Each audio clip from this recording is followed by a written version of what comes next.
Mis hermanos, entonces aquí estoy compartiendo pantalla con ustedes. Estamos en Mateo 24 hablando justo sobre la segunda venida de nuestro Señor Jesucristo. Y, y vamos a continuar con el texto que damos en la primera sección Mateo 24 del 1 al 14. Vamos a continuar con la segunda sección que llega hasta el versículo 28. Voy a ampliar un poco acá para que ustedes puedan ver mejor. Habíamos dicho que había algunas posiciones sobre este texto. Habíamos dicho que las escuelas históricas o preteristas se caracterizaban porque ellos ponían todos los eventos en el pasado, indistintamente a qué se refirieran. Los que tengan micrófonos abiertos, por favor, ciérrenlos. Cuando vayan a preguntar, los abren, por favor. Sí, les pido eso, mis hermanos. Ok, muchas gracias. Todavía, por favor, los micrófonos que estén abiertos, ciérrenlos. Ok, muy bien. Bien, entonces, pero nosotros vemos también o entendemos que realmente el Señor está respondiendo a preguntas que son hechas por los discípulos. El Señor toma la iniciativa en la revelación, porque Dios es el que manifiesta primero la intención de dar a conocer su propósito.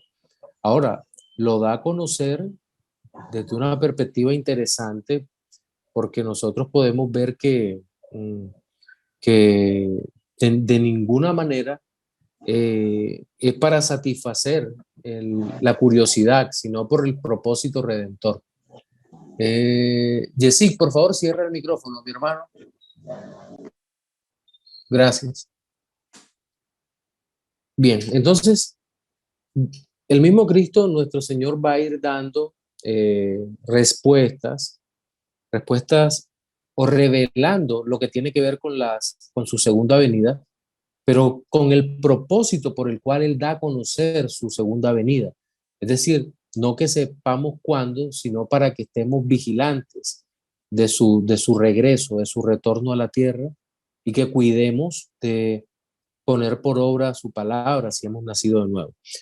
En la primera parte del capítulo 24 hemos visto casi todos los eventos relacionados con la caída de Jerusalén, pero también advertía que hay eventos que ocurrirían en todos los tiempos, los cuales se encuentran superpuestos, es decir, que pueden haber señales que se van a repetir en todas las edades, en todos los tiempos. Por ejemplo, el hecho de que seamos aborrecidos por el mundo es una realidad que aparece a lo largo y ancho de toda la escritura. Pero también el tema de las persecuciones, que no fueron solo durante la última parte del primer siglo o en el siglo segundo, en el siglo tercero, sino que las persecuciones contra la fe cristiana han sido una constante a través de la historia. Entonces, eso va a ocurrir siempre. Las traiciones se entregarán unos a otros, se aborrecerán. La aparición de falsos profetas también es así. Eh, y la necesidad de perseverar, obviamente, para el creyente es una necesidad que trasciende los tiempos. Ahora bien, ya llegamos al capítulo, al versículo 15 en adelante. Voy a ampliarlo un poquito más para que ustedes puedan ver. Dice: por tanto, cuando veáis en el lugar santo la abominación desoladora, a ir señalando acá, abominación desoladora. Hoy vamos a hablar un poco sobre el tema del anticristo y demás, de que habló el profeta Daniel, el que le entienda. Entonces los que estén en Judea huyan a los montes. El que esté en la azotea no descienda para tomar algo de su casa, y el que está en el campo no vuelva atrás para tomar su capa. Vamos a ocuparnos de estos versículos inicialmente, de estos versículos de acá. La abominación desoladora es un tema de la profecía y de la escatología aún precristiana, como bien lo señala Ríderbos y algunos otros. El mismo Señor nos dice que esta abominación desoladora está relacionada con lo que habló el profeta Daniel. Ya hemos visto que el profeta Daniel, de una manera muy clara, se refiere a lo que sería la apostasía, la destrucción que vendría sobre Israel de manos de, o a manos de el llamado Antíoco IV o Antíoco Epifanes durante la época del Antiguo Testamento, pero mejor en el periodo intertestamentario. Recuerden que este era un gobernante, eh, un, un sirio muy... Le, él quería que le llamaran como el Dios, pero realmente le llamaron fue el loco. Epifanía es manifestación. Entonces, él se llamaba a sí mismo Antíoco Epifanes, como la manifestación de Dios, pero por un intercambio de palabras se burlaron de él y le decían era el loco. Este hombre hizo muchísimo mal a la nación judía y de hecho su actitud fue lo que provocó las famosas guerras macabeas en ese periodo intertestamentario donde la familia macabea o Asmonea luchó en contra de este hombre que trató de pervertir la fe de los judíos. Ahora bien, ¿a qué se refiere el Señor acá cuando habla de la abominación desoladora? Y dice, el que le entienda. Pero él no se queda simplemente allí sin dar mayores explicaciones, sino que esa abominación eh, debe ser relacionada con la acción de Antíoco Epifanes. Ya Antíoco Epifanes no iba a estar allí presente.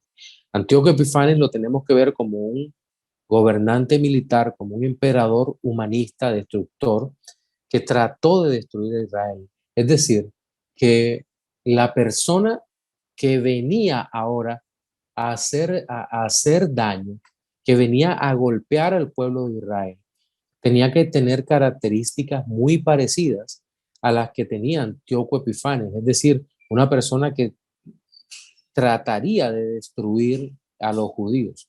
Y obviamente esto es una referencia a lo que ocurriría en el año 70 de la era cristiana, en ese primer siglo. ¿Qué pasó en el año 70?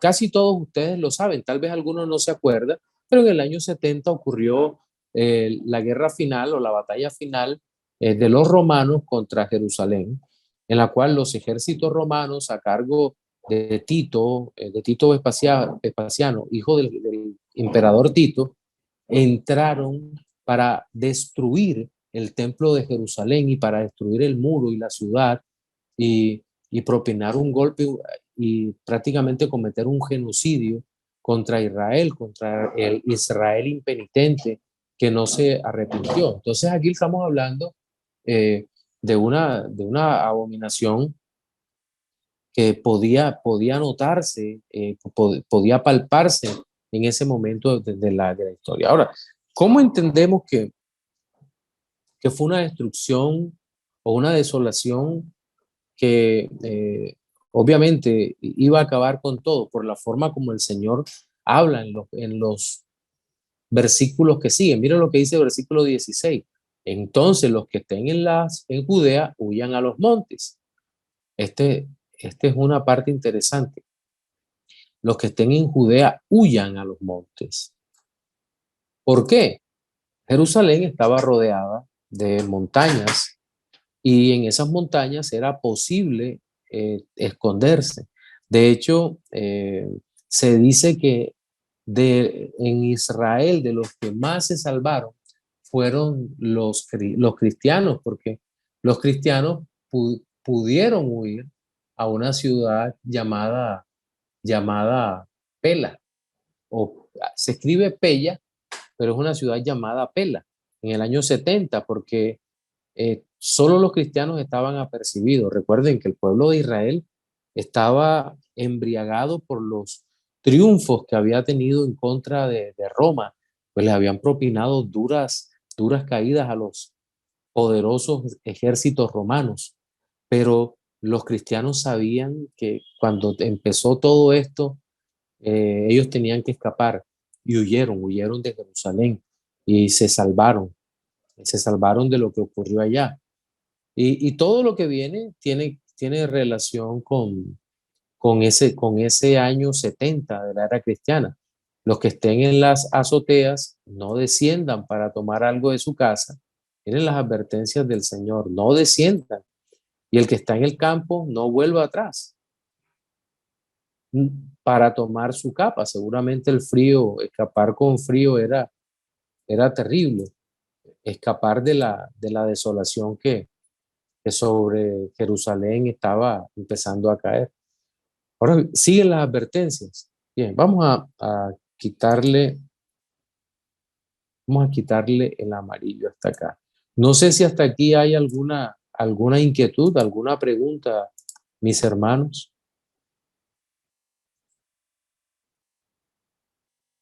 Bien, vamos a seguir entonces adelante. Siguen las advertencias, dice, más hay de las que estén encintas, es decir, embarazadas. Miren estas encintas, de las que críen, las que críen en aquellos días, orad pues que vuestra huida no sea en invierno. Bueno, vamos a ocuparnos de estas dos, las que estén encinta y las que críen. Escapar de la muerte, de la destrucción con estando encinta, una persona que está cargada con su bebé, una mujer que esté cargada con su bebé y las que críen, les era muy difícil salir con su bebé para huir. Y recuerden que en la antigüedad había una práctica perversa que era destruir a los niños. En algunos salmos se dicen que los niños eran estrellados contra las piedras. Es decir, una actitud bastante cruel, una actitud impía de estos hombres y mujeres, de estos hombres que llegaban a destruir cualquier lugar.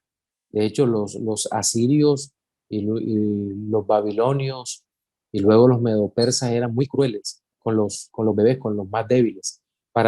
Y casi siempre el discurso de guerra era no dejar a ninguno que pueda vengarse. Era lo que ellos decían. Los romanos no eran menos crueles, de hecho, según la visión de Daniel, era la más cruel de todas las bestias, el más cruel de todos los imperios, el imperio de hierro, la bestia que tenía 3 costillas en la boca, la bestia que no se conformaba con destruir, sino tenía que pisotear las obras para que no quedara nada. Entonces, esto es Roma. Y de las que críen en aquellos días. Orad pues que vuestra huida no sea en invierno ni en día de reposo. Esta parte, invierno, orad para que vuestra huida no sea en invierno y menos en día de reposo, vamos a señalarlo acá. Tiene que ver básicamente, con lo difícil de las condiciones de los caminos cuando se huía en plena época de lluvia. Pues como no eran calles pavimentadas, entiendo que había una red de caminos principal que los romanos habían empedrado para que las carretas pudieran pasar en todo tiempo. Eh, por eso aquella frase, creo que ustedes la recordarán, de todos los caminos conducen a Roma, no era una frase sin sentido, era una frase que tenía sentido, porque todas las vías principales se iban interconectando, todas las vías eh, secundarias se iban conectando a las vías principales y todas las vías principales conducían a los grandes caminos, a lo que se llamaban las vías, por ejemplo, la vía Marguta, eh, la principal, bueno, no recuerdo cuál es la principal, eran vías que terminaban conduciendo a Roma. Por eso la frase de todos los caminos conducen a Roma. Pero estas vías ya de tercero o cuarto nivel, que habían lugares tan apartados del imperio, seguían sin estar empedradas, por lo menos la mayoría no lo estaban. Aparte de eso, era imposible que un judío que estaba peleando contra el imperio tratara de huir por una vía principal. Eso no tendría sentido porque de seguro esos caminos estarían vigilados y a una familia que tratara de escapar sería apresada y muerta por los captores. Entonces, eh, en invierno era muy difícil porque no había por dónde huir si estaba huyendo en una bestias o en carros de ruedas tirados por animales, de seguro se iban a quedar atascados. Aparte de eso, el clima, en invierno las personas podían morir por hipotermia. Y el Señor también dice que vuestra vida no sea ni en invierno ni en día de reposo, es decir, en sábado, donde los judíos habían hecho del sábado un ídolo. En el sábado, si usted recuerda incluso la historia, dicen que algunos judíos que se habían levantado contra Roma cayeron a espada porque se negaron a pelear en día de reposo y los romanos los masacraron. Entonces, el grave peligro era que este pueblo, que los judíos tuvieran todas esas condiciones para la huida. Todo antes del año 70. Y, y la idea va aumentando en dificultad para los que están allí, porque dice, porque habrá entonces gran tribulación.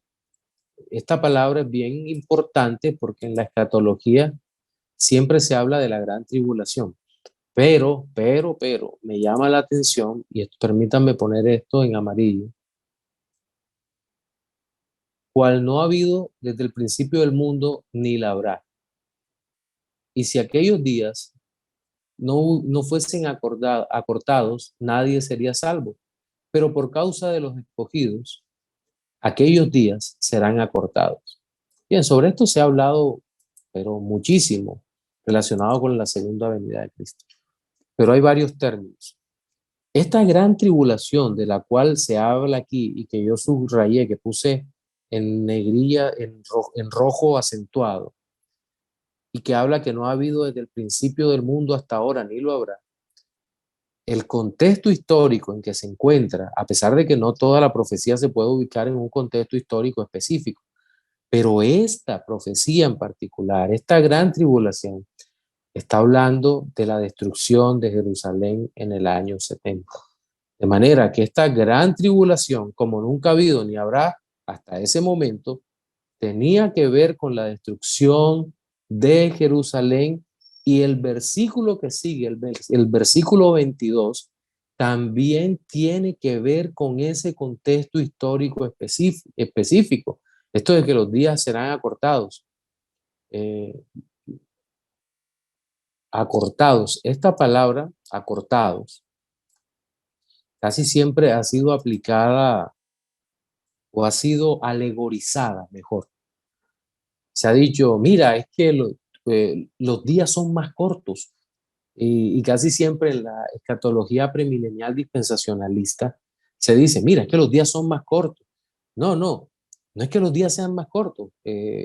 Genéticamente, el hombre, en la medida que nos vamos poniendo viejos, la percepción que tenemos sobre el día es una percepción de que el tiempo no nos alcanza, de que es mucho más rápido, de que todas las cosas pasan. Los niños creen que el tiempo demora más, es la percepción relativa del tiempo, aunque objetivamente el tiempo es igual para todos los que estamos en un mismo lugar. No vamos a entrar en detalles ni hablar de la teoría de la relatividad de Einstein y de cómo la gravedad afecta el paso del tiempo, o qué pasa si un observador está quieto mientras otra persona se desplaza. Nosotros no vamos a hablar de relatividad.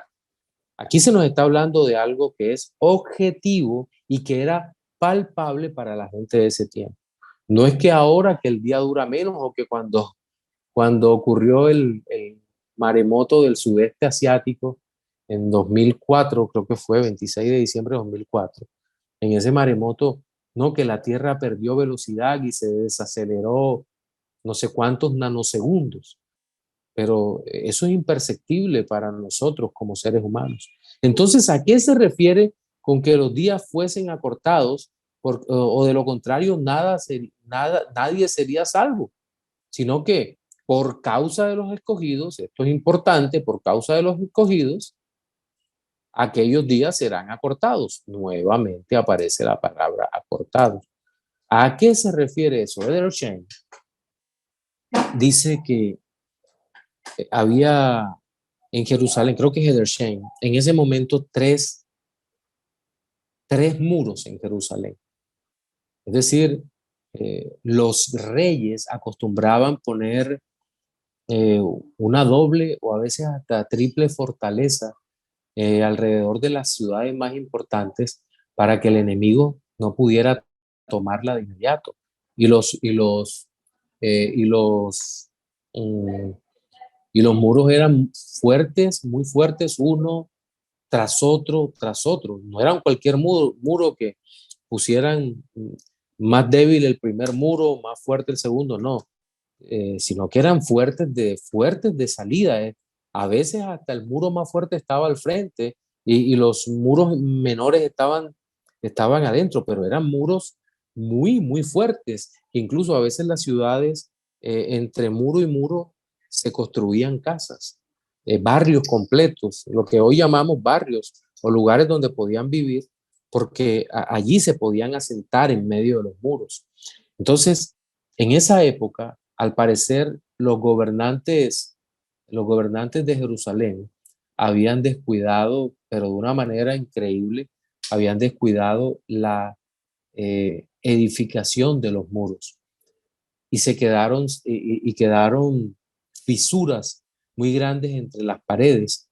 Y cuando llegó el ejército de Tito, con relativa facilidad pudieron entrar, de tal manera que lo que se esperaba que fuera un sitio de muchos años, en donde las personas murieran de hambre, en donde y también los romanos perdieran muchos hombres, eh, se convirtió en una toma muy rápida, de manera que en ese sentido los días fueron acortados y, y se dice por causa de los escogidos, por causa de los escogidos, de los que creían, porque de otra manera hubiesen sufrido más y por esa razón muchos escogidos huyeron, eh, y otros simplemente no les tocó soportar tanto ese acoso, sino que pudieron escapar del sitio de Jerusalén.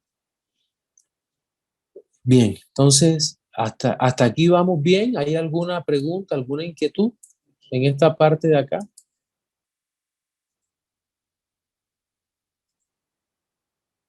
Bien, entonces viene a partir del versículo 23 otra parte del texto que dice, entonces si algunos dijere, mirad, aquí está el Cristo, mirad, allí está, no lo creáis, porque se levantarán muchos falsos cristos y muchos falsos profetas, pseudocristos y pseudos profetas. Y dice, y harán grandes señales y prodigios de tal manera que engañarán, si fuere posible, aún a los escogidos. Vamos a hacer un análisis de estos dos versículos de acá, estos dos de acá. Cuando se aproximan el fin de las cosas, nunca faltan los que tratan de animar, hablando de parte de Dios, a los hombres, cuando en realidad no hay una palabra de Dios de aliento, porque nuestro Señor Jesucristo había prometido, había anunciado la destrucción y caída de Jerusalén. Pero en ese momento, muchas personas se levantaron diciendo, el Señor no nos va a dejar caer, vamos a vencer a los romanos, así como en la época de los reyes, que no faltaba los falsos profetas que se levantaban y los falsos cristos que decían que eran los enviados de Dios, los ungidos, y que ellos salvarían al pueblo de Israel de la mano de sus enemigos, de las manos en este caso, de los romanos. Y una de las características de todos estos tiempos finales que empezaron, ¿cuándo? con la primera venida de Cristo en los últimos tiempos y que se terminarán en la segunda venida o con la segunda venida de nuestro Señor. Nosotros observamos acá que siempre han existido desde la venida de Cristo los falsos cristos y los falsos profetas. Y que cuál es el propósito de estos falsos cristos y falsos profetas. Pues dicen que a través de señales y prodigios, esta es la herramienta de los falsos cristos y falsos profetas. A través de señales y prodigios, tratan de engañar a todos. Dice, si fuere posible aún a los escogidos. El problema es que no es posible engañar a un escogido de Dios. Si realmente el Espíritu de Dios está en él, no puede ser engañado. Entonces, esto es lo que abundó en aquella época. Y creo que se puede establecer un paralelo. No es que exista una simetría perfecta entre esta parte y los anuncios proféticos, pero hay un patrón y en la teología bíblica es importante establecer patrones para poder tener interpretaciones de la escritura que sean adecuados, como bien lo dice Harrison en su libro de teología bíblica y también lo establece Erhardus Voss en su libro también de teología bíblica. Hay unos patrones y esos patrones nos permiten ver que en casi todas las épocas de guerra, de crisis, donde va a ser destruido algo que Dios ha ordenado destruir, aparecen aquellos que dan falsas esperanzas al pueblo de no destrucción, pero que en realidad lo que va a ocurrir es la destrucción repentina y muerte. Pero quiero que también tenga esto en mente porque seguramente nosotros hoy, que es lo que está programado de clase, vamos a hablar un poco acerca de la figura del anticristo y cómo se relaciona como una señal antes de la venida de Cristo. Estos falsos cristos, de alguna manera o de muchas maneras, tienen que ver con anticristos, es decir, que son contrarios al espíritu mismo de nuestro Señor Jesucristo, a la persona del Señor Jesucristo, a la enseñanza, pues tratan de suplantar a Cristo en lo que Él ha dicho. Y los falsos profetas son falsos porque de alguna manera tienen una unidad de pensamiento con estos falsos cristos. Vamos a ver si puedo insertar una flecha como hemos hecho en otras clases. Permítanme. Estos falsos profetas, y vamos a poner acá falsos cristos, y vamos a ver acá, de la fuente, de la fuente rojo, no me ha dejado. A ver, ahora sí. De la fuente rojo, contorno, grosor acá. Y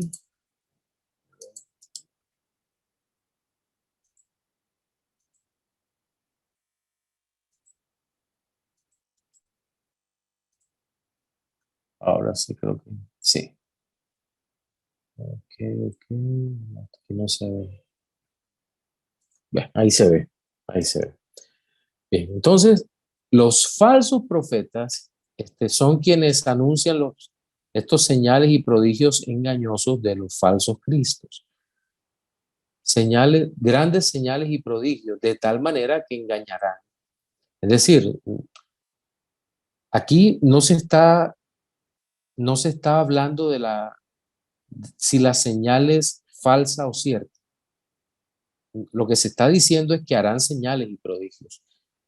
Y el propósito de esa señal, como lo enseña Deuteronomio capítulo 13, para los que apuntan, y Deuteronomio capítulo 18, es que es siempre la misma, engañar, llevar lejos de la presencia de Dios, provocar la rebeldía contra Dios de parte de los hombres para que se pierdan eternamente.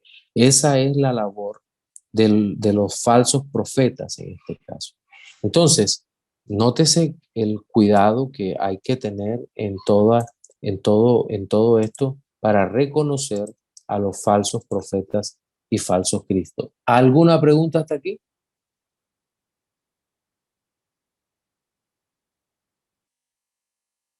Ok, seguimos adelante.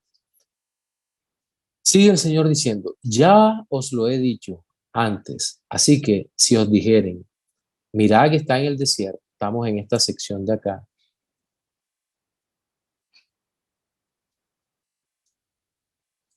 Vamos a poner esto por acá. No, bien, aquí del 25 hasta el 28 dice, ya os lo he dicho antes, así que si os dijeren, mirad que está en el desierto, no salgáis. ¿Quién? Los falsos cristos. O mirad, está en los aposentos, no le creáis. Situación particular de Jerusalén del primer siglo, años 70, justo antes de la caída, lo que ocurriría, lo que el Señor le estaba anunciando. No le creáis. ¿Por qué?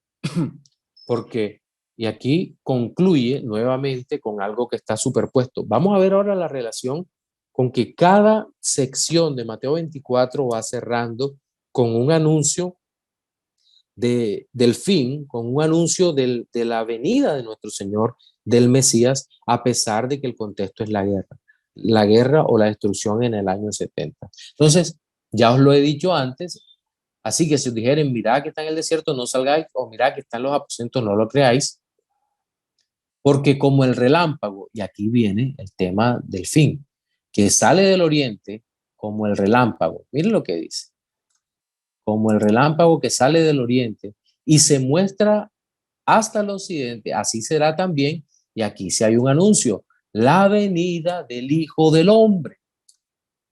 Están superpuestos. Porque donde quiera que estuviera el cuerpo muerto, allí se juntarán las águilas, es decir, la evidencia de la venida de nuestro Señor Jesucristo. Miren cómo hay de simetría en cada una de las secciones, es decir, es una estructura muy parecida a la estructura del Apocalipsis, cuando se van repitiendo en forma progresiva todos esos, eh, todos esos la repetición de la historia, entonces ocurrirá tal cosa. Por ejemplo, y la historia se va repitiendo casi siempre en Apocalipsis, sonido de las trompetas, las copas, los sellos, en fin, 777 que se va repitiendo. Acá la historia se va repitiendo con relación al fin, con distintas palabras, pero hay una especie de paralelismo entre uno y otro. Entonces vendrá el fin y aquí la venida, así será también la venida del Hijo de Dios. Vamos a darle aquí, contorno.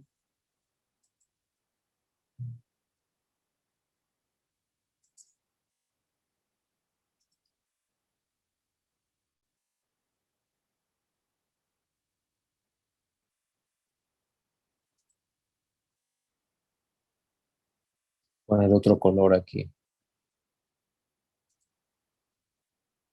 Bien, entonces la venida, así será también. Bien, entonces aquí termina esta otra sección. Es decir, sigue en el primer siglo, pero no termina. Entonces, a mí me llama la atención mucho las Biblias textuales como Reina Valera y Biblia de las Américas, porque hacen divisiones muy parecidas sobre la venida del Señor. Mire cómo aparece aquí ya el anuncio del fin a partir del versículo 29 y va a ser la sección mucho más larga que nosotros podemos encontrar en esta parte. Dice, e inmediatamente después de la tribulación de aquellos días, el sol se oscurecerá y la luna no dará su resplandor, y las estrellas caerán del cielo y las potencias de los cielos serán conmovidas. Entonces aparecerá la señal del Hijo del Hombre. Bien, vamos a... No,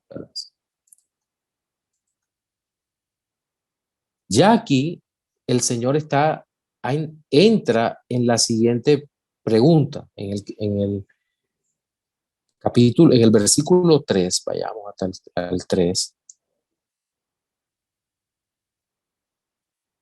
A ver, ¿dónde está? Por acá. ¿Cuándo serán estas cosas? ¿Y qué señal habrá de tu venida y del fin del siglo? Mire que la pregunta es compuesta. ¿Cuándo serán estas cosas? ¿Cuáles cosas? Las que el Señor ha dicho. ¿Veis todo esto? De cierto os digo que no quedará aquí piedra sobre piedra que no sea derribada. Los apóstoles, obviamente, no tienen toda la revelación, asocian, puede ser que estén asociando la destrucción de Jerusalén con el fin del tiempo. No hay acuerdo ni siquiera entre autores nuestros de la Reforma. Hay minorías que defienden una u otra cosa. Pero lo que sí es cierto es que el Señor responde sobre no solo de la señal de cuándo serán estas cosas, sino la señal de la venida, de su segunda venida y del fin del siglo. ¿Por qué razón, les decía yo, a veces dudamos de que la pregunta haya sido sobre la segunda venida por parte de los apóstoles? Ellos no tenían claro el tema de la muerte del Señor y su resurrección. Para ellos era un completo misterio. ¿Qué podrían estar preguntando sobre el reino o la consumación del reino? Sí, los apóstoles no tenían toda la respuesta, Dios sí. Entonces tenemos que estar atentos que Cristo mismo es el que enseña. Los apóstoles no hicieron enseñanzas específicas sobre esto, excepto Pablo y Juan en puntos muy específicos, pero en los evangelios tenemos que estar atentos a las respuestas que da. ¿Por qué? Porque a veces el Señor responde preguntas que el hombre no está haciendo. ¿Se acuerdan de Nicodemo? Vamos a poner un ejemplo. Nicodemo llega, Señor, sabemos que tú has venido como maestro porque nadie puede hacer estas señales que tú haces a menos que Dios esté con él. Y el Señor Jesucristo le responde, de cierto digo que el que no naciere de nuevo no puede ver el reino de Dios. Entonces, el Señor le está respondiendo las preguntas al corazón, pero con un propósito revelativo, de mostrar algo que Él quiere revelar y no solo de satisfacer la curiosidad de los discípulos. Entonces, en ese sentido, es que debemos interpretar este pasaje de acá, en donde Dios, el Dios hecho hombre, está respondiendo diciendo, mire, después de estas cosas, de la tribulación de aquellos días, el sol se oscurecerá. Esto es una serie de símbolos que están hablando de una realidad que supera al símbolo. Es decir, no podemos hacer el texto hiperliteral, sino que necesitamos entender lo que está diciendo, lo que ocurrirá en el fin. Dice, entonces aparecerá, y mire esto, la señal del Hijo del Hombre en el cielo, la señal del Hijo del Hombre en el cielo, y entonces lamentarán todas las tribus de la tierra. Aquí hay un aspecto, un evento que tiene carácter universal. No es solamente el carácter local que se refiere a la destrucción del templo, sino que es evidente que se está hablando del carácter universal, de algo que está ocurriendo de esa manera. Caspa, cierra el micrófono, mi hermanito. O si tienes una pregunta. Ok, bien. Ok, ya les doy espacio para que ustedes pregunten. Bien. Entonces, dice que la señal del Hijo del Hombre en el cielo, ¿cómo será esa señal? No lo sabemos, pero sabemos que será una señal alta que todo el mundo verá. ¿Por qué sabemos que todo el mundo va a ver? Permítanme y quito el amarillo de acá para cambiarlo de lugar. ¿Por qué sabemos que la verán todos? Dice, porque lamentarán todas las tribus de la tierra y verán al Hijo del Hombre viniendo sobre las nubes con poder y gran gloria. Verán, verán al Hijo del Hombre. Es decir, es una señal universal, visible, que no admite ningún otro tipo de interpretación. Aquí no hay un rapto secreto, aquí no hay dos ni tres segundas venidas del Señor Jesucristo. Aquí lo que estamos hablando es de un evento que se caracteriza porque es el fin de la historia tal y como la conocemos. porque es lo que la Biblia nos dice. ¿Por qué lo sabemos? Porque dice, y enviará sus ángeles con gran voz de trompeta y juntarán a sus escogidos. Mire cómo esto está a tono con lo que dice Pablo en segunda a los tesalonicenses. Y juntarán a sus escogidos de los cuatro vientos, desde un extremo del cielo hasta el otro.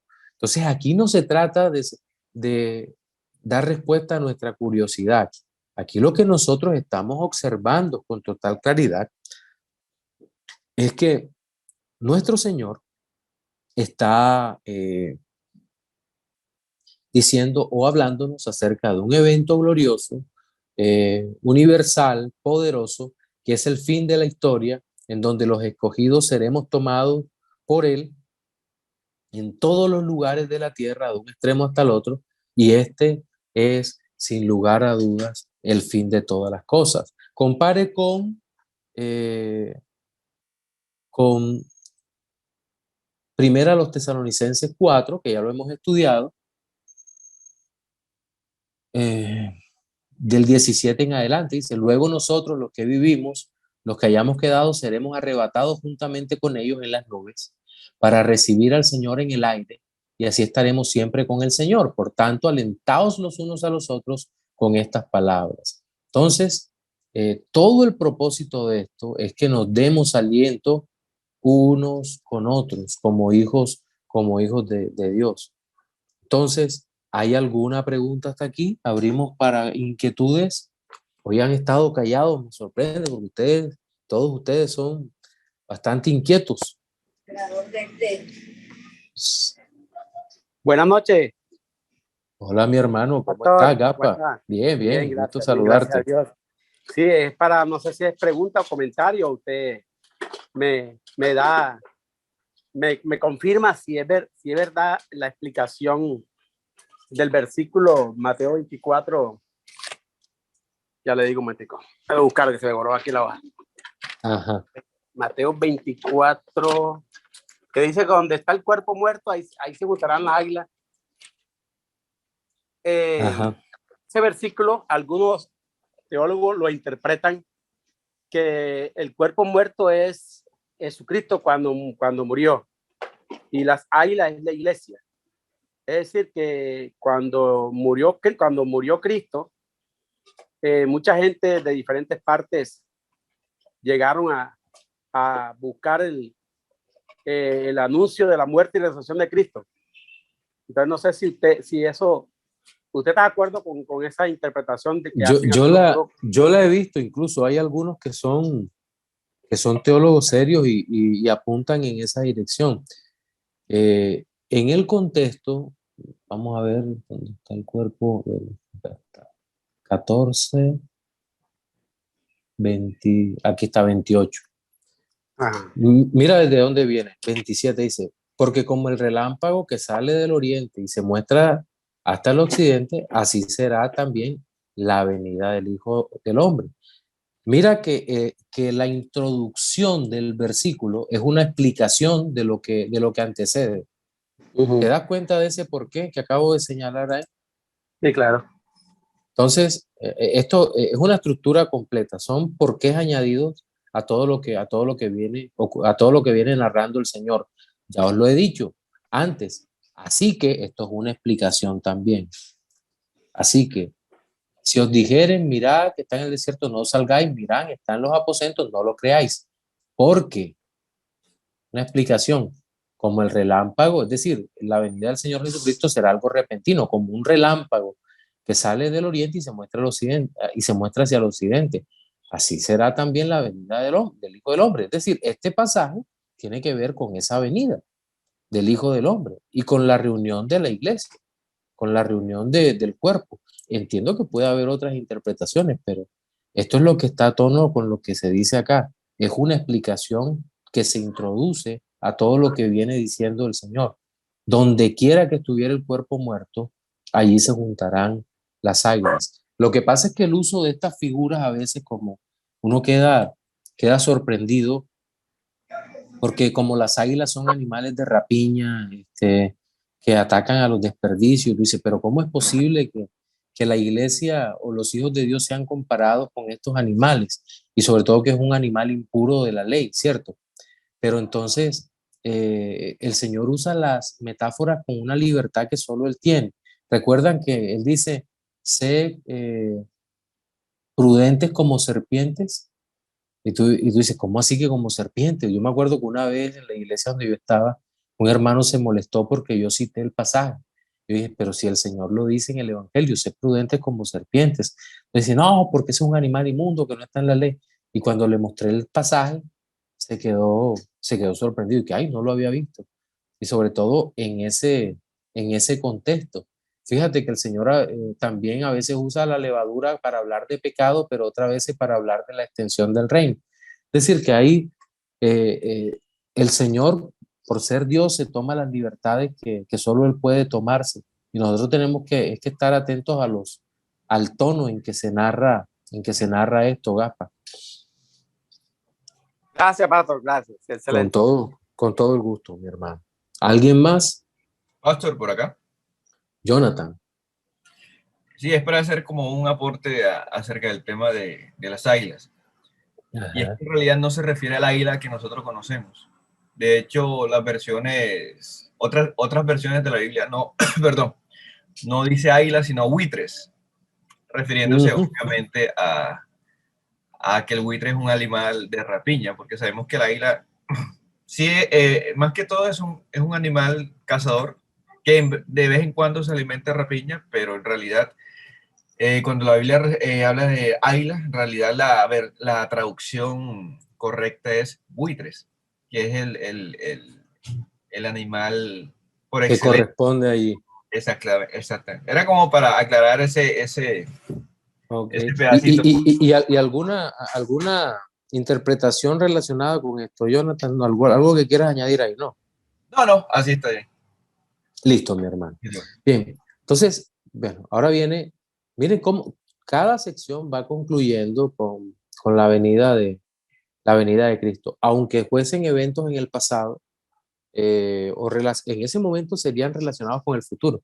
Nuestro Señor, nuestro Señor sube al cielo año 33, año 30, depende cómo midamos el tiempo según el calendario gregoriano, ¿no?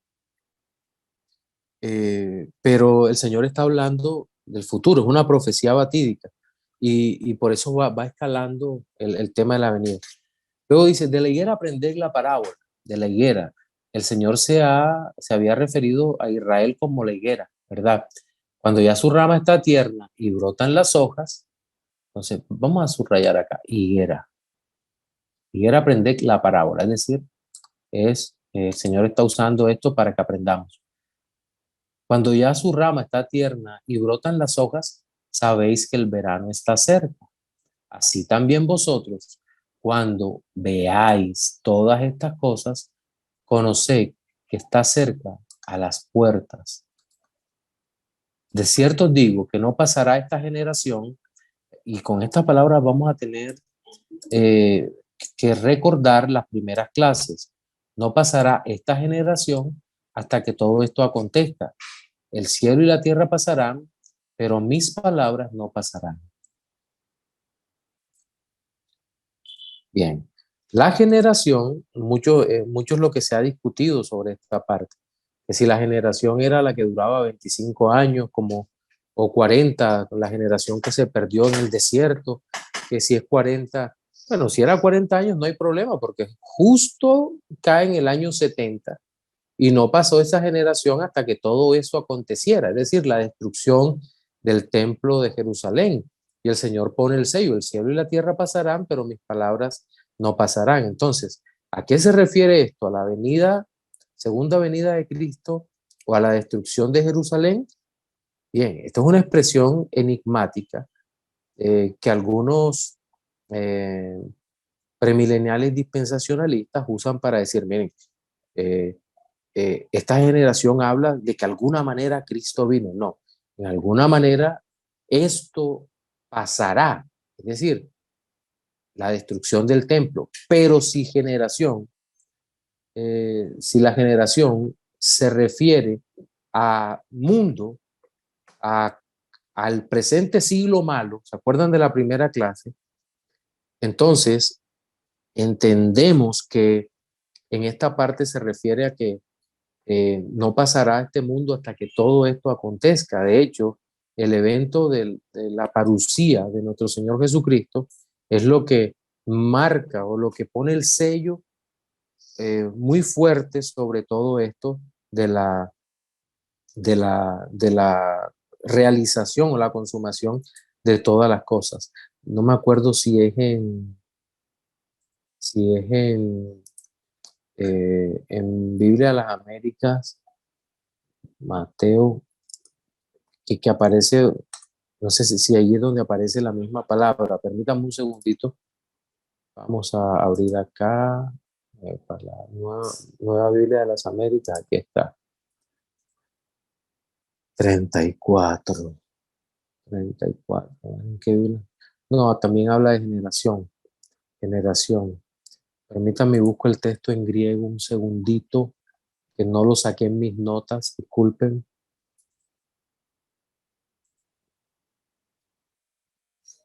Acá vamos a mirar. A ver, aquí está.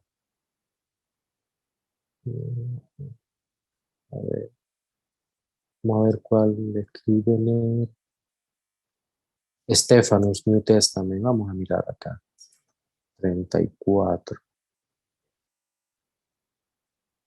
34.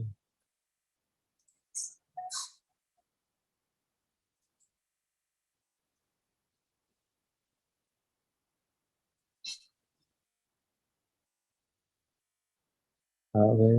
No, casi dice lo mismo. No, dice lo mismo. No me acuerdo, no, es que no recuerdo si era una traducción eh, dinámica, no textual de la escritura. Entonces, había como una traducción que me llamó la atención, pero no lo anoté, confié demasiado en mi memoria. Pero entonces aquí, por donde nosotros lo podamos ver, de todos modos, ahí hay un asunto eh, que es misterioso, difícil. ¿Por qué? Porque de todos modos es escatología y el Señor nos puede revelar las cosas en su palabra, pero hay eventos que simplemente escapan de nuestra capacidad de entenderlo todo de manera objetiva. Por eso que en este sentido la abstracción eh, es necesaria y no solamente tratar de ser totalmente concreto.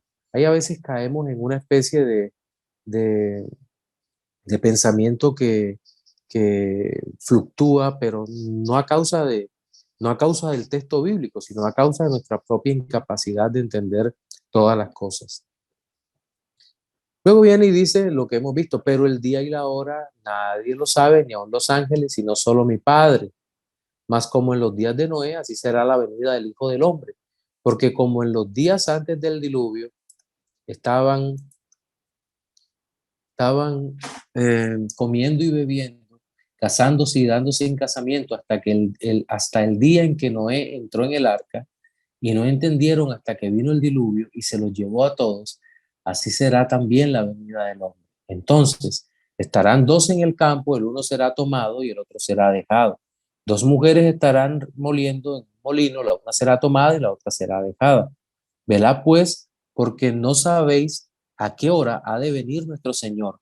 Pero sabed esto, que si el padre de familia supiese a qué hora el ladrón habría de venir, velaría y no dejaría minar su casa.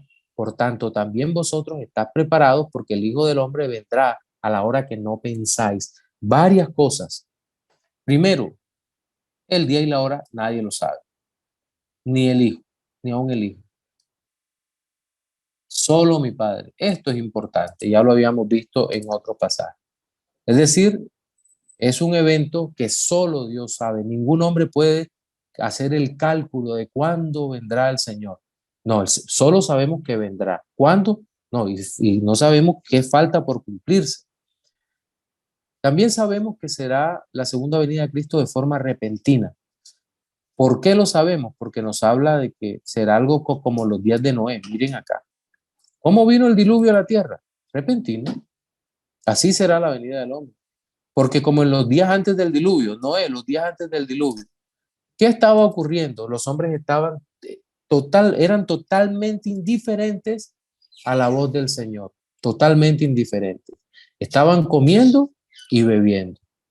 No porque esto sea una acción malvada en sí misma, comiendo y bebiendo, casándose y dándose en casamiento hasta el día en que Noé entró en el arca. Mire eso. Noé duró 120 años predicándoles el evangelio, pero hasta el día que no entró en el arca se acabó todo.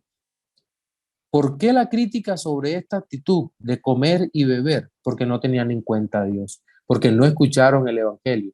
Estaban bebiendo, comiendo, casándose, llevando vidas, entre comillas, normales, pero totalmente secularizadas, apartadas de Dios, alejados de toda bondad. Pero el Señor, ¿recuerdan? El Señor le dijo, Noé, entra al arca. Y luego, ¿quién cerró el arca? Dios, ni siquiera Noé. Aunque ahí está la orden, cierra el arca, pero dice, y Dios cerró el arca. Es decir, se acabó la oportunidad para cualquier arrepentimiento. Se cerró. Fue algo repentino, anunciado 120 años. El arca era la imagen gráfica del evangelio que se predicaba.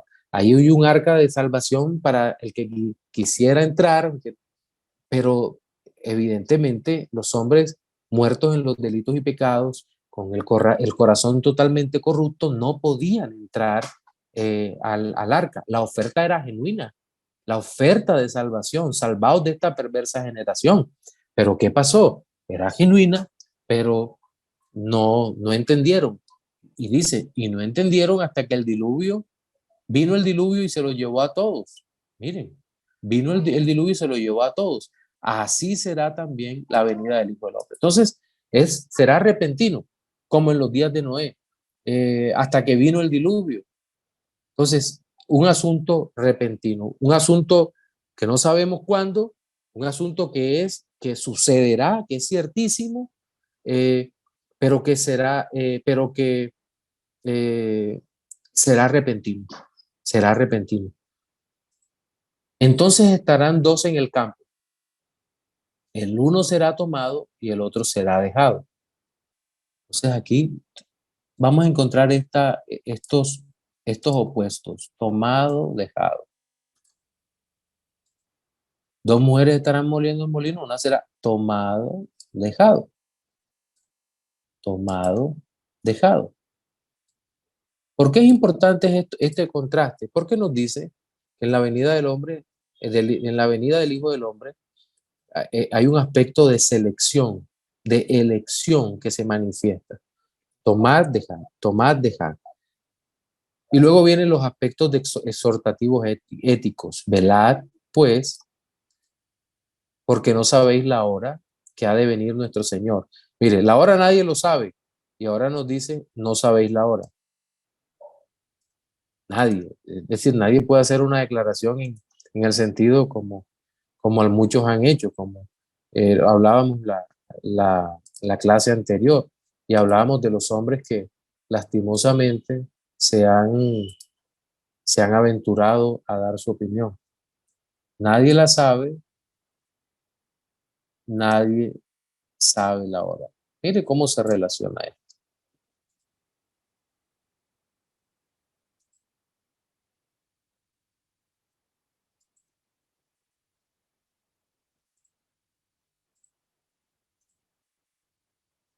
Nadie lo sabe, ni los ángeles, nadie sabe la hora, a la hora en que ha de venir nuestro Señor. Pero sabe, es decir, esto no lo sabemos, no sabemos la hora, pero ¿qué sabemos? Sabe esto, es decir, tengan certeza sobre esto, que si el padre de familia supiese a qué hora el ladrón habría de venir, velaría y no dejaría minar su casa. Es decir, aquí nuevamente, el deber de velar, de cuidar nuestra vida espiritual. Por tanto, también vosotros estad preparados porque el Hijo del Hombre vendrá. Mire la seguridad que nos da el Señor. El Hijo del Hombre vendrá. Certezas. Lo que el Señor quiere que sepamos esto. El Hijo del Hombre vendrá. a la hora que no pensáis. ¿Cómo cierra toda esta parte? ¿Quién es, pues, el siervo fiel y prudente? Aquí está. Todos los pasajes que se habla de la segunda venida de Cristo se caracteriza por una exhortación para que velemos por nuestra vida, al cual puso su Señor sobre esta casa, sobre su casa, para que les dé alimento al tiempo. Bienaventurado aquel siervo, nuevamente hay una bienaventuranza, aquel siervo al cual cuando su Señor venga le halle haciendo así. De cierto os digo que todos sus bienes le pondrá, pero si aquel siervo malo dijere en su corazón, mi Señor tarda en venir, y comenzare a golpear a sus consiervos y aún a comer y beber con los borrachos, curiosamente los mismos verbos que se utilizan para antes del diluvio. Miren, que casarse, comer y beber y darse en casamiento, miren. Bebiendo y casando y dándose en casamiento. Miren esto. Pecado no es comer y beber, el pecado es la maldad con que se vive alejado de Dios.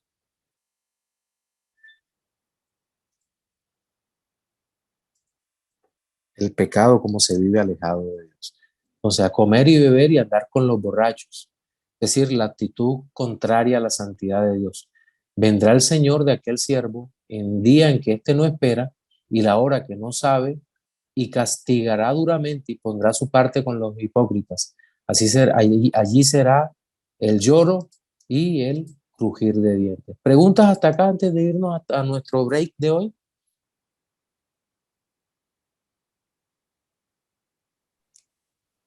Ok, bueno, seguimos entonces.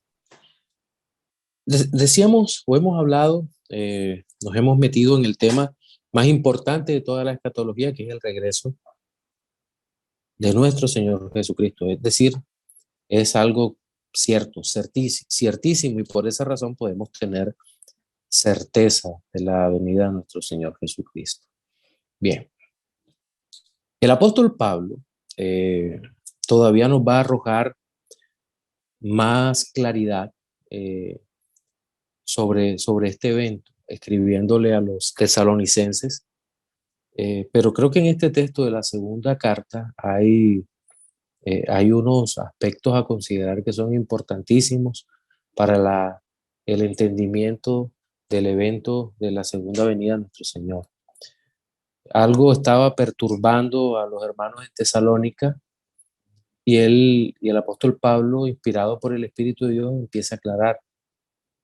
Habla con respecto a la venida del Señor. Mire que esta parte tiene que ver con la venida del Señor Jesucristo y nuestra reunión con Él. Os rogamos, hermanos, que no os dejéis mover fácilmente de nuestro modo de pensar. Es decir, ya había conocimiento muy claro y específico sobre la segunda venida de Cristo. Cualquiera que dijera que no, que los apóstoles pensaban que el Señor vendría en el mismo primer siglo, eso no es cierto. Ellos sabían que, que no podía venir el Señor si primero no se daban ciertos elementos como lo vamos a ver acá. Y la iglesia también conocía eso, pero aparentemente empezaron a moverse ciertos grupos en la dirección de que el Señor iba a llegar ya. Entonces dice, en nuestra reunión con Él os rogamos, hermanos, que no os dejéis mover fácilmente de vuestro modo de pensar, ni os conturbéis, ni por espíritu, ni por palabra, ni por carta, como si fuera nuestra, en el sentido de que el día del Señor está cerca. Es decir, no, ustedes tienen que estar atentos a las señales, pero ustedes no pueden estar pensando porque otro lo dijo, mire, porque alguien los perturba, porque hay alguien por ahí diciendo que el Señor va a venir o que ya vino. No. Nadie os engañe. Esto es una carta Esto es una carta en donde busca que las personas no sean engañadas, sino corregir un pensamiento que se estaba metiendo en ese momento, que nadie os engañe de alguna manera. ¿Por qué? Porque no vendrá sin que antes venga, y aquí vienen los elementos que debemos considerar que deben ocurrir antes de la venida de Cristo. Sin que antes venga, vamos a ponerlo en amarillo, la apostasía y se manifieste el hombre de pecado o el hijo de perdición. Estos elementos son han sido controversiales en la escatología desde siempre, desde que tenemos memoria en nuestro tiempo. Apostasía. ¿A qué se refiere la apostasía? Apostasía es eh, apartarse de la fe alguien que la ha conocido. No estamos hablando de creyentes, cuidado con eso, sino que alguien que por lo menos ha conocido el evangelio, no lo ha creído, pero lo ha conocido y de pronto se aparta total y definitivamente de aquello en que ha sido instruido. Recuerde algo, ningún verdadero creyente puede apartarse total y definitivamente del camino del Señor. ¿Por qué? Porque si no, simplemente no era creyente. Eso es lo que nosotros entendemos. Entonces, ¿a qué se refiere con la apostasía? Bien, esto no es tan sencillo, porque puede ser, en primer lugar, que una gran parte de la iglesia se aparte del centro del evangelio. ¿Y cuándo ocurriría eso? Pues eso ha venido ocurriendo continuamente. De hecho, las grandes confesiones de fe histórica dicen que ha habido momentos en que la iglesia ha sido más pura y en otros momentos en que la iglesia ha sido menos pura y que ha habido tiempos en que al parecer la iglesia dejó de ser templo del Señor para convertirse en sinagoga de Satanás. Entonces, nosotros no podemos simplemente pensar que la apostasía ocurriría en, en un momento específico, sino que es un evento que ha venido ocurriendo, pero puede estarse refiriendo también a un evento eh, de, de tamaño global y que va creciendo con el paso de los años.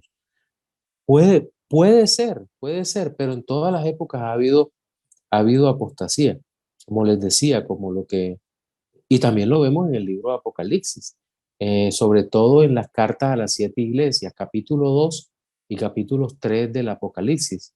Recuerda que empiezan por Éfeso, pero termina en la iglesia de Filadelfia, o de la Odisea, que es y eso no son 7 periodos de la iglesia, sino que representan a toda la iglesia de todos los tiempos, con sus altas, con sus bajas, con toda cantidad de variaciones. Pero así como vemos en la Odisea una iglesia totalmente apartada de Dios, vemos en Filadelfia una iglesia fiel. Vemos iglesias débiles como la iglesia de Esmirna, pero esa iglesia, en medio de su debilidad, era una iglesia que resistía en el Señor. Y el Señor para todas las iglesias tiene una advertencia, pero también una exhortación, podríamos decir, pero también tiene una promesa si la iglesia se vuelve. Por otra, es decir, que había alguna medida de apostasía en todas las iglesias, pero también el Señor jamás abandonó a la verdadera iglesia a su propia suerte, sino que por el contrario, nosotros vemos cómo Dios en su misericordia operó con poder siempre para que la iglesia no se apartara totalmente. Pero luego viene el tema del hombre de pecado, el hijo de perdición. Este personaje, ¿cómo lo conocemos? Como el anticristo. Y sobre él, mire lo que dice Vamos a leer hasta el 6, dice, el cual se opone y se levanta. Estos dos verbos son las acciones. Se opone, el cual. Mire que siempre está en singular. El cual. Hay que estar atentos a todo esto para poder ver de quién se trata. Se opone y se levanta. ¿Contra quién? Se opone y se levanta contra Dios. Vamos a ver. Contra todo lo que se llama Dios. Contra Dios. O es objeto de culto. Aquí entendemos que es un culto lícito porque la palabra Dios es la palabra usada para el Dios vivo. Se levanta contra todo lo que es objeto de culto, Dios. Tanto que se sienta en el templo de Dios como Dios, haciéndose pasar por Dios. Bien, bien. En el versículo 6, nuevamente habla del mismo, de este impío, y en el 8, aquel inicuo, a quien el Señor, aquel inicuo, a quien el Señor matará con el espíritu de su boca, lo dice en Apocalipsis, y destruirá con el resplandor de su venida. Inicuo, cuyo advenimiento es por obra del diablo. Bien, con señales y prodigios mentirosos. Todo esto está hablando del anticristo. Vamos a leer el texto. Y se manifieste el hombre de pecado, el hijo de perdición, el cual se opone y se levanta contra todo lo que se llama Dios o es objeto de culto, tanto que se sienta en el templo de Dios como Dios, es decir, imitando a Dios, haciéndose pasar por Dios. ¿No os acordáis que cuando yo estaba todavía con vosotros os decía esto? Y ahora vosotros lo sabéis. Vosotros sabéis lo que lo detiene. Esto es importante, todo es importante, a fin de que a su debido tiempo se manifieste. ¿Quién? El hombre de pecado. Porque ya está en acción el misterio de la iniquidad, solo que hay en el presente el que lo detiene, hasta que él a su vez se ha quitado de en medio. Entonces se manifestará aquel inicuo a quien el Señor matará con el espíritu de su boca y destruirá con el resplandor de su venida. Inicuo cuyo advenimiento es por obra de Satanás, con gran poder y señales y prodigios mentirosos, y con todo engaño de iniquidad para los que se pierden, por cuanto no recibieron el amor de la verdad para ser salvos. Mire, los que se pierden, ¿quiénes son? Los que no recibieron el amor de la verdad para ser salvos. Es decir, los creyentes no se pierden, ni siquiera por la acción del maligno. Por eso Dios les envía un poder engañoso para que crean. Mire esto, un poder engañoso para que crean. ¿Se acuerda que habrá muchos falsos profetas y falsos cristos? Dios permite que obren con poder engañoso la mentira, a fin de que sean condenados todos los que no creyeron a la verdad. ¿Quiénes son los condenados? Los que no creyeron en la verdad, sino que se complacieron en la justicia. Vamos a plantearle preguntas al texto sobre este anticristo. Este hombre anticristo, hombre de iniquidad, hombre de pecado, es lo mismo. Es lo mismo. No estamos hablando como en el premilenarismo dispensacional de una serie de personas distintas, en ninguna manera. Aquí estamos hablando de un mismo individuo o individuos. Entonces, las preguntas.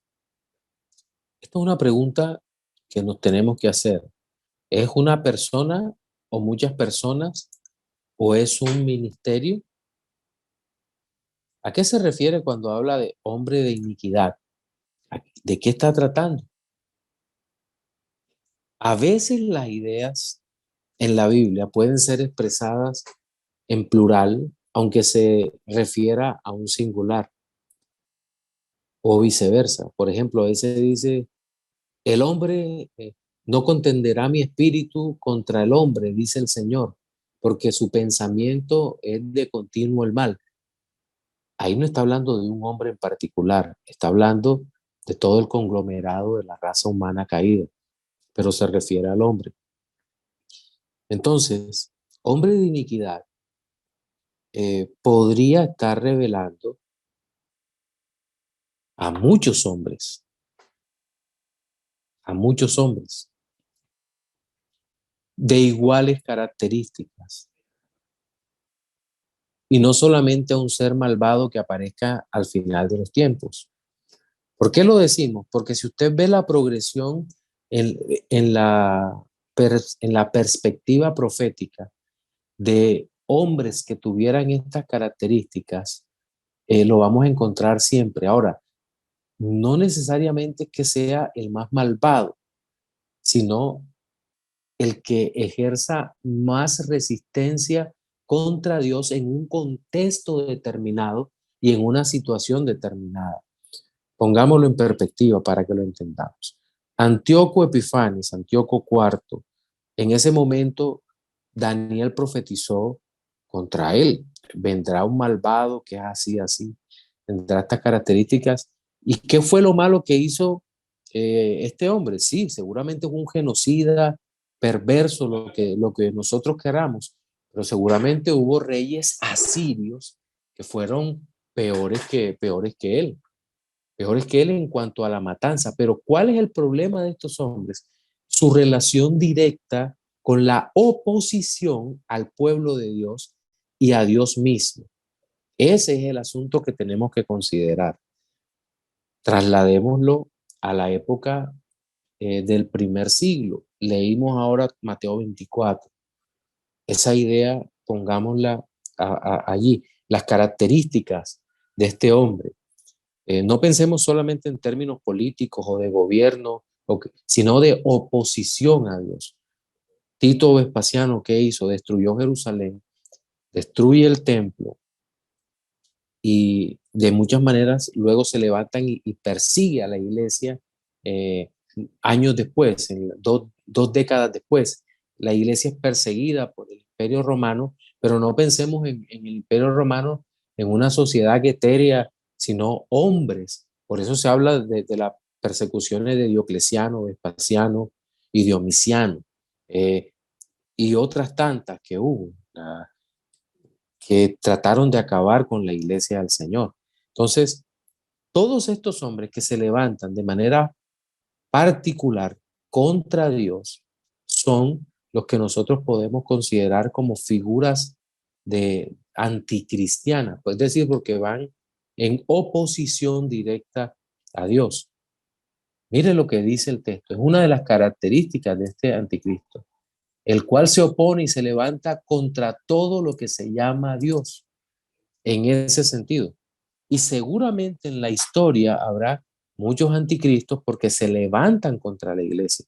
Alguien puede decir, Stalin, malvado, perverso, hijo del diablo, claro. Hitler, igual, malvado, perverso.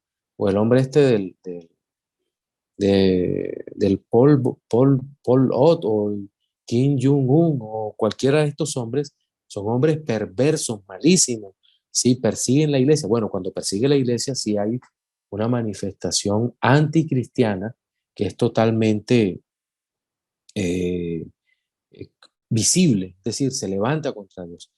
Hay muchas clases de mal, pero estos hombres persiguen a la iglesia de Dios y ahí es donde está el peligro, donde está el peligro. Pero entonces seguimos sin resolver la pregunta. ¿Es un hombre? ¿Es un ministerio?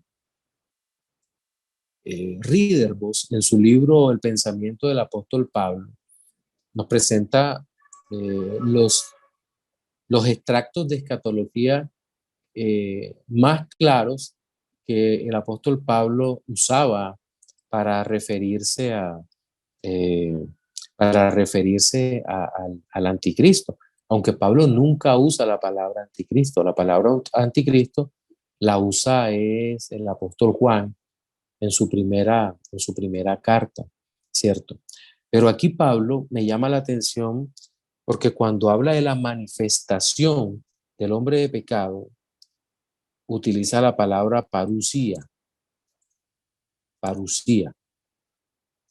Y parusía es la misma palabra con que se describe la aparición del Señor Jesucristo.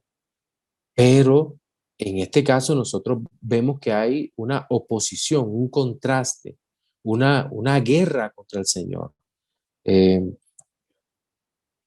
entonces, esta oposición, muchos han dicho, bueno, es un ministerio, y se va a la iglesia de Roma. Tú dices, sí, pero los ministerios están constituidos por personas. Algunos reformados han dado la opinión de que es decididamente un ministerio y de que no es ningún hombre. Pero me llama la atención que este Ridderbos y R.C. Sproul son muy, pero muy cuidadosos en no volver la figura del anticristo simplemente una entidad o una organización o grupo de organizaciones, sino que ellos hablan de de personas. Entonces, y recuerden algo, el mismo Juan dice que, que hay, que hay muchos anticristos. Y Juan dice que el anticristo es todo aquel que no confiesa que Jesucristo vino en carne. Y allí eran anticristianos los gnósticos o ese grupo de personas que más tarde serían llamados gnósticos en la historia, que decían que Cristo no vino en carne. Esas personas estaban bajo maldición por no confesar al Señor Jesucristo de acuerdo como el Señor se manifestó en su primera venida. Entonces, lo que nosotros vemos es que a lo largo de la historia hay muchísimos o ha habido muchos anticristos, muchos falsos profetas y falsos críticos. Pero difícilmente nosotros podríamos utilizar el contexto histórico para tratar de, bueno, más allá del que se puede usar de la escritura, para tratar de determinar quién es este personaje del cual está, o estos personajes del que está hablando del apóstol Pablo. Por ejemplo, dice que se opone a Dios, pero se sienta en el lugar de Dios, en el templo de Dios, haciéndose pasar por Dios. El premilenialismo dispensacional dice que es un ser o una persona que se va a sentar en el templo de Jerusalén. Hoy, en la época en que se escribió la carta, el templo de Jerusalén estaba en pie. Y muchos han llegado a pensar o a decir que Pablo tenía en mente el templo de Jerusalén y de que allí se sentaría el anticristo. Podría ser un invasor, podría ser alguien así. Otros han dicho que el templo de Dios en toda la literatura paulina se refiere a la iglesia del Señor. Eso tiene bastante sentido. Se sienta en el templo de Dios como Dios, haciéndose pasar por Dios. Tiene sentido de que se siente en el templo de Dios, eh, pero la verdadera iglesia jamás dejaría que un hombre usurpara el lugar de Dios. Algunos dirán, no, pero mira los falsos profetas, las falsas iglesias. Sí, pero nosotros no podemos pensar que esas son iglesias verdaderas. En la iglesia verdadera no dejarían sentar allí al, a alguien que se haga pasar por Dios, ni de forma velada, simplemente sería rechazado por completo. Entonces, ¿a qué se refiere esto? Eh, la opinión de algunos es que eh, este hombre imita a Dios, pero se hace pasar por Dios en, en un contexto diferente, en un contexto eh, donde puede haber creyentes, pero que igual engaña a los no creyentes. De todas maneras, como les digo, no es fácil. Yo me identificaba mucho con la postura de la iglesia de Dios y que el templo de Dios guardaba correspondencia era con la iglesia en este tiempo, pero hoy en día creo que no estoy tan seguro como antes de que se refiere a eso. El apóstol Pablo dice, ¿no os acordáis que cuando yo estaba todavía con vosotros os decía esto y ahora vosotros sabéis lo que lo detiene? Esta parte también está en un lenguaje simbólico bastante misterioso. ¿Qué es lo que lo detiene? De que a su debido tiempo se manifieste. Y aquí la palabra griega para detener tiene que ver con asir, agarrar, evitar que se manifieste, porque ya está en acción el misterio de la iniquidad, solo que en el presente hay quien lo detiene, en ese presente del apóstol Pablo, hasta que él hasta que él a su vez se ha quitado de en medio. Pero entonces la pregunta es, ¿quién lo detiene? ¿Quién lo detiene? Hay tres respuestas que durante, durante la historia se ha ofrecido para hablar de quién es lo que lo detiene. Aquí están las posibles tres respuestas. Mírenlas allí. Los primeros decían que lo que lo detenía era el Imperio Romano, que se manifestara, que el Imperio Romano hacía peso para que este impío no se manifestara. De pronto, tal vez haciendo una alegorización de Romanos 13 u otros textos, hombres como Tertuliano y otros propusieron esa idea. Lo que detiene la manifestación del hombre de pecado es el Imperio Romano. Creo que ni siquiera necesito negar eso porque es inconsistente, por donde usted lo mire, totalmente inconsistente. El Imperio Romano es una entidad humana que nada tiene que ver eh, con hacerle bien a la iglesia, al contrario, terminó siendo su gran perseguidor, a pesar de que Dios en su providencia lo usó muchísimas veces.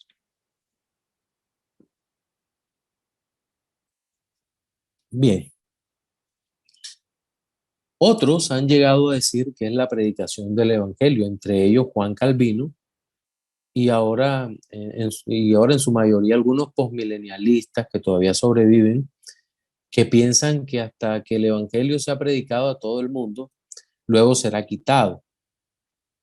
Bien, esto también no estamos de acuerdo, por lo menos yo no estoy de acuerdo con esto, porque la predicación del Evangelio solo cesará con la segunda venida de Cristo.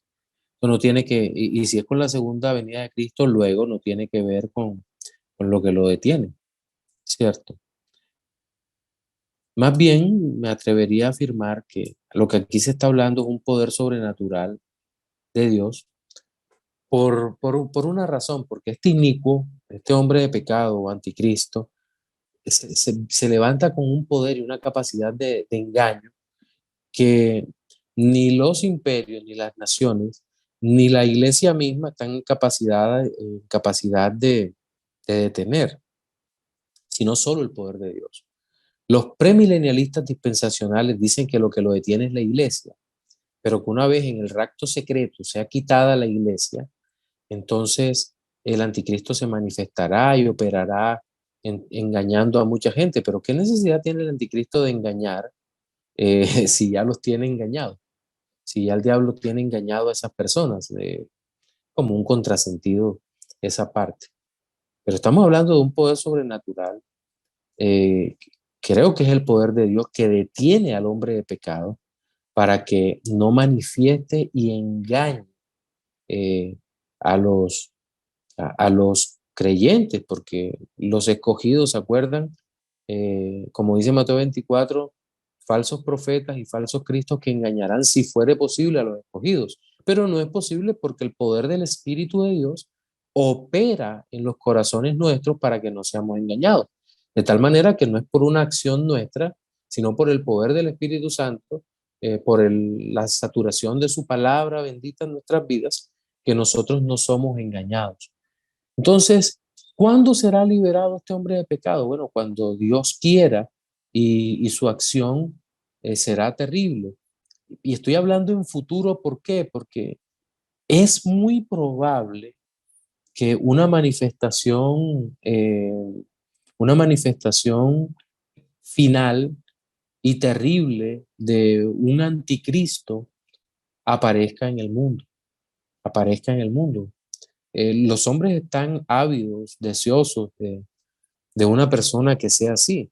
El problema está en que el premilenialismo dispensacional habla sobre un gobernante mundial y hay conspiraciones sobre el nuevo orden mundial, sobre la familia Rothschild, sobre tantas cosas que yo creo que esas cosas, lejos de ayudarnos a comprender la naturaleza de todo este hombre impío o de todo este sistema impío y de cómo quieren engañar al creyente, lo que hacen es que eh, nos hacen nos confunden mejor, nos confunden o tratan de confundir.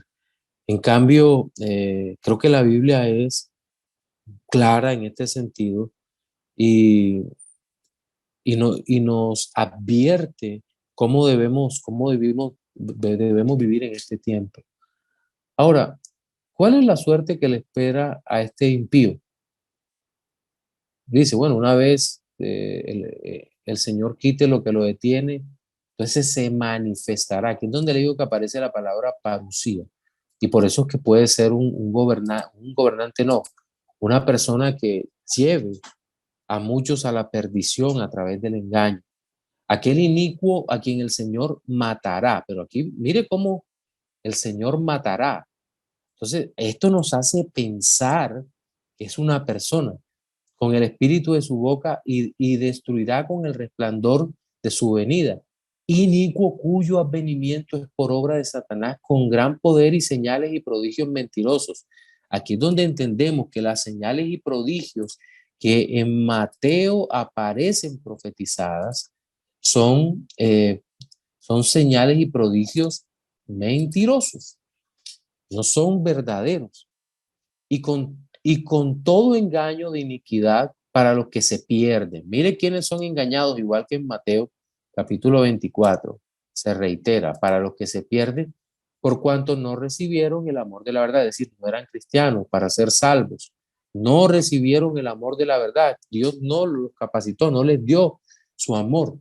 Por esto Dios les envía un poder engañoso, ya ellos están perdidos, pero Dios los deja ser doblemente engañados, como dicen en otros textos, para que crean la mentira, es decir, para que sus corazones se vuelvan a la mentira, como aparece en Apocalipsis capítulo 13. Le recomiendo que lea donde están las dos bestias, la bestia que sale del mar y la bestia que sale de la tierra, porque todo esto va enlazado, va enlazado. Y todos estos sistemas están a cargo de hombres impíos que detrás de ellos está Satanás.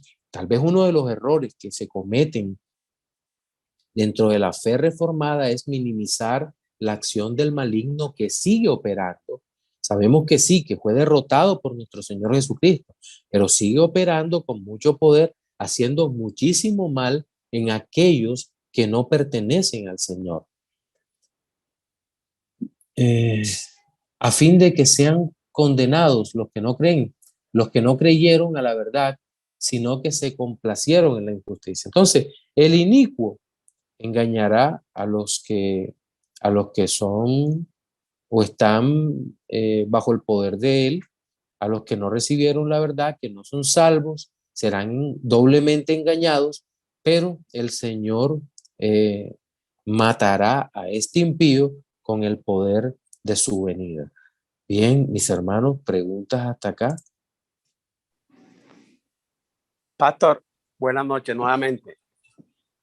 Bueno, son varias cositas, ¿verdad? Porque ya estamos al final ya que sí. Nadie ha preguntado hoy.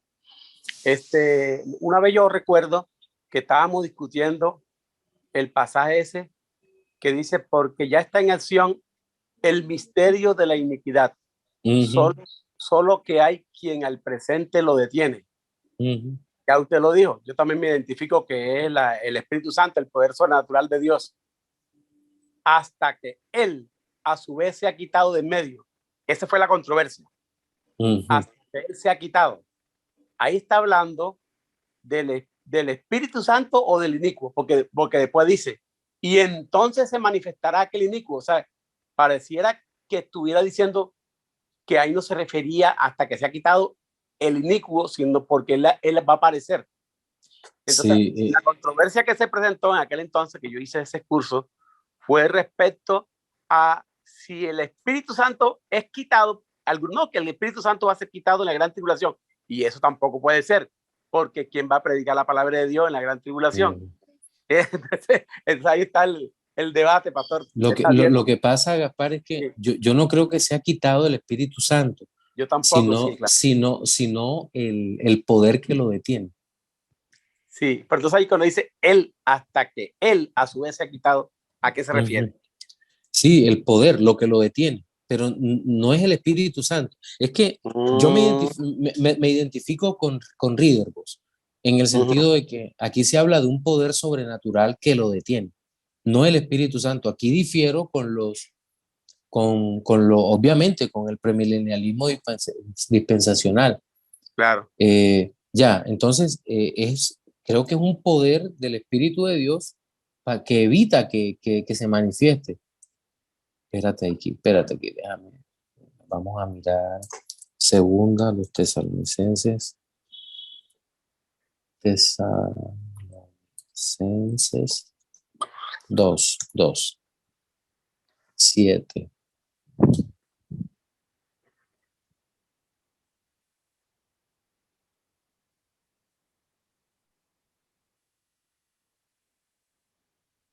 Lo que pasa es que, permítanme y les comparto Nueva Biblia de las Américas. Permítanme. Vamos a compartir pantalla acá. ¿Dónde está? ¿Dónde está? Aquí. ¿Esta? Sí. Compartir. Bien. Mira cómo traduce Nueva Biblia de las Américas. Porque el misterio de la iniquidad ya está en acción, coma.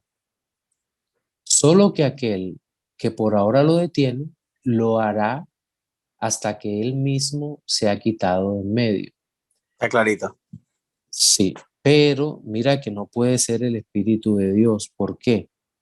Porque los editores de Biblia de las Américas, o por lo menos ellos no lo entienden así, no usan A mayúscula. Entonces no sé cómo o qué están haciendo allí Biblia de las Américas. Ya están, solo que aquel que por ahora lo detiene lo hará hasta que él mismo se ha quitado de en medio.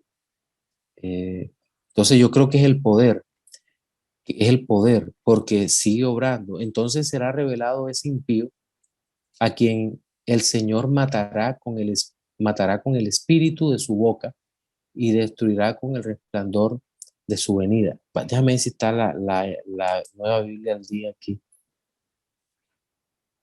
No, la Nueva Biblia al día. Vamos a mirar aquí la Reina Valera actualizada. Permítame. 2:7.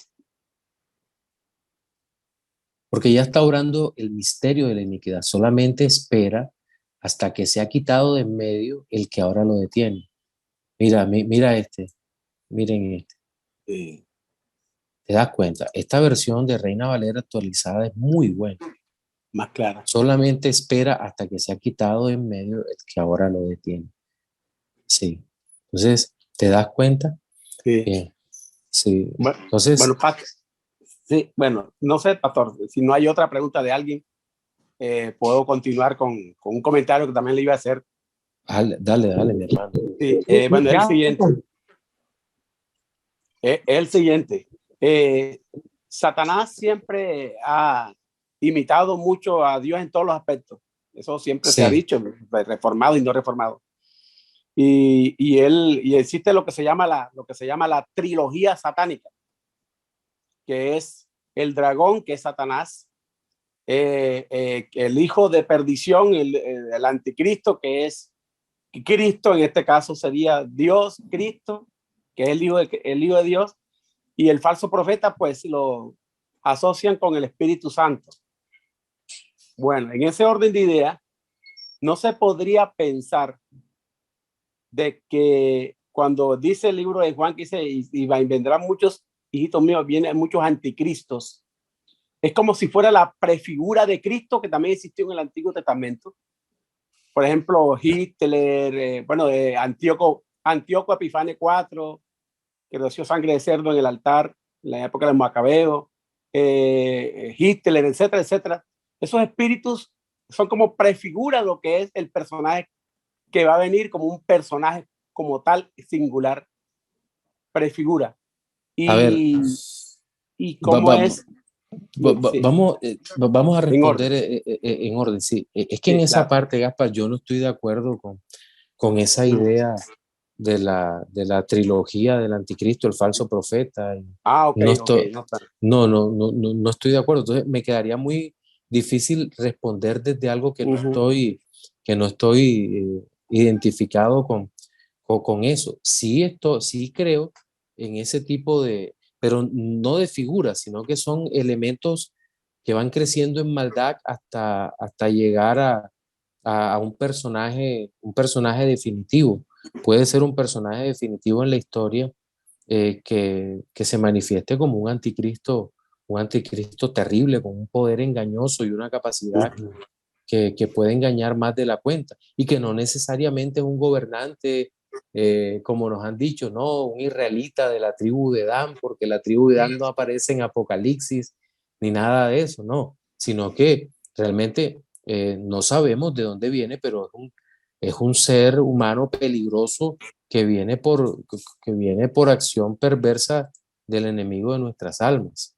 Sí, adelante, Gaspar. Yo recuerdo, pastor, que el pastor de nosotros decía que el anticristo tiene varios títulos, llamado el hijo de perdición, la abominación desoladora, se le llama también el asirio, el hombre fiero, tiene varios títulos. Entonces Ajá. el asirio, entonces dice el asirio, entonces dijo que vendría de Asiria, que por eso se había llamado el asirio. Entonces dice calificativo, asirio, allá de la parte de Irak. No, todo eso de que era de Dinamarca, porque Exacto. en inglés Dinamarca era Danmark, la marca Sí, de sí, Dan. sí, sí.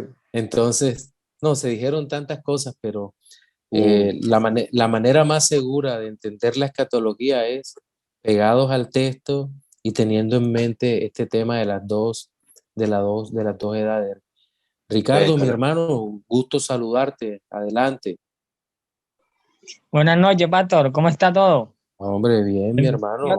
Bendiciones. Qué bueno escucharte.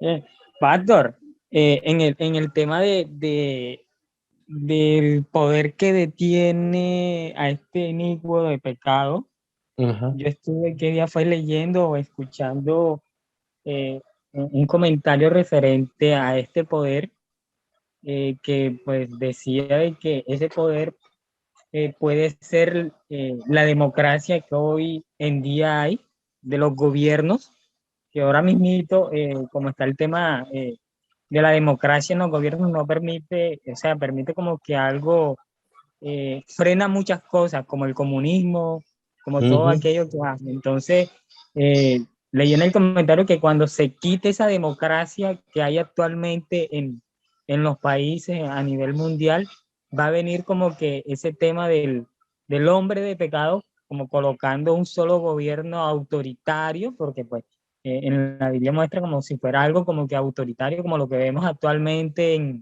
por allá en Corea del Norte, que es un gobierno muy Ujú. autoritario, que ni siquiera la gente tiene dominio ni incluso para poder comer ni respirar, porque hasta los cortes de Sí, cabello el gobierno le sí, dijo que pueden hacer esto. Entonces, no sé qué tan puntual o qué tan verídico puede ser que ese poder sea como la democracia que hay actualmente en cada país. pero fíjate, Ricard, que tú te acuerdas que al principio hablé del Imperio Romano y el Imperio Romano era Sí, totalmente exacto. autoritario. Entonces, tú dices, pero si es así, no tiene como mucho sentido. Y yo te digo, a pesar de que en mi visión política estaría muy tentado a aceptar eso, porque soy un republicano convencido en ese Ajá. sentido. Pero digo, no, creo que el asunto es sobrenatural, porque Sí, esta lucha refleja la máxima de Pablo en Efesios 6, que la lucha no es contra sangre y carne, sino yo me contra voy, principados, contra potestades, contra gobernadores de las tinieblas en lugares celestes, en fin. ¿Tú te vas por qué? ¿Te inclinas hacia qué? yo me inclino más hacia lo que usted está diciendo, el poder de Dios. O sea, que es la misma Sí, mano de Dios que lo está que lo deteniendo. detiene.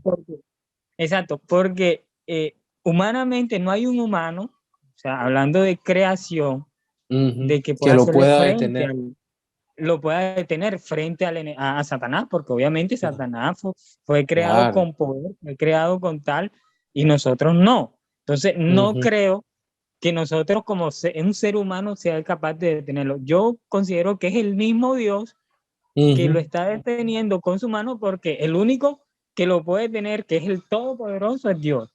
Por Amén. encima de Dios no hay nada.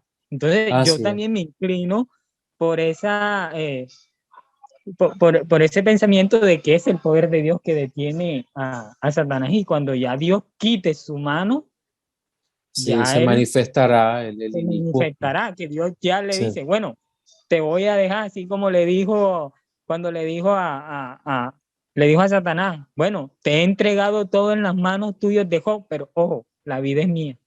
sí, Entonces, sí, yo me inclino más hacia allá. sí, claro que sí. Y como te digo, uno tiene la tendencia a mirar la democracia como la acción providencial de Dios. Y como ahora hay está todo este tema de que los conspiranoicos con el nuevo orden mundial, en fin, eh, y asocian una cosa con la otra, pero en últimas, ellos siempre pierden de vista el hecho, aún los hermanos en la fe, porque hay muchos hermanos en la fe que abogan por esto, y son mis hermanos, y muchos de ellos los amo grandemente, pero entonces uno le dice, "Ey, pero tú no estás viendo el cuadro completo, Dios no ha perdido el control". Incluso el libro escatológico por excelencia, que es el Apocalipsis, nos muestra a Dios sentado en el trono y que tiene el pleno poder, dominio y control sobre todo el universo. Entonces, no podemos pensar que es verdad que nosotros vemos cosas dolorosas y donde se pierde el control, pero es evidente que Dios no pierde el control. Dios está en el control de todo. Entonces, eso siempre tiene que estar en nuestra mente. Bien, mis hermanos, yo creo que vamos terminando. La próxima clase le estamos avisando cuándo será, porque ya nos queda es eh, una sola clase de introducción a la teología. Por favor, recuerden el reporte de lectura. Jonathan, tú puedes mandarles a mis hermanos el formato de reporte de lectura para que lo hagan y por favor escojan su ensayo que van a hacer sobre escatología, los que están aspirando a calificación. También les estaremos pues pasando el examen para que lo vayan haciendo. Creo que es más o menos lo que falta. Queda pendiente una hora de clase, ni siquiera dos, porque ya está todo el tema del examen. Estamos hoy en el séptimo contenido y de verdad creo que ha sido esta introducción a la escatología, que es hacia los conceptos básicos de la escatología, es un tema muy bonito que nos ayuda a tener la perspectiva de las cosas de Dios, de la consagración a Dios, de estar mucho más cerca de Dios.